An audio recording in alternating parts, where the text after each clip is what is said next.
நாட்டின் பல மாவட்டங்களிலும் தொடர்ச்சியான மழையான காலநிலை நிலவி வருகின்றமை குறிப்பிடத்தக்கது. இது தொடர்பான விவரங்களை அறிந்து கொள்வதற்காக நாம் தொடர்பினை ஏற்படுத்தியுள்ளோம் வளிமண்டலவியல் திணைக்களத்தின் வானிலை அதிகாரி முகமது சாலியினுடன்.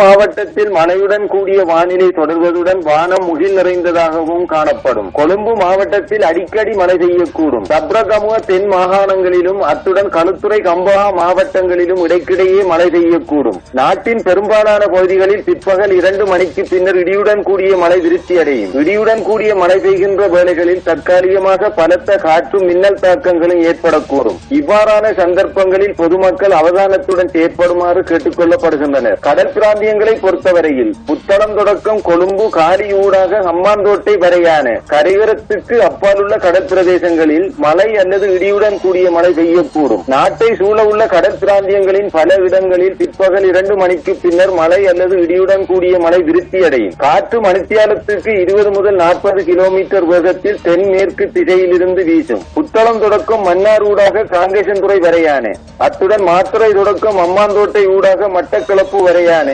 கரையோரத்துக்கு அப்பாலுள்ள கடல் பிரதேசங்களில் ஆனால் இடியுடன் கூடிய மழை பெய்கின்ற வேளைகளில் கடல் பிரதேசங்கள் இடைக்கிடையே மிகவும் கொந்தளிப்பாக காணப்படும்.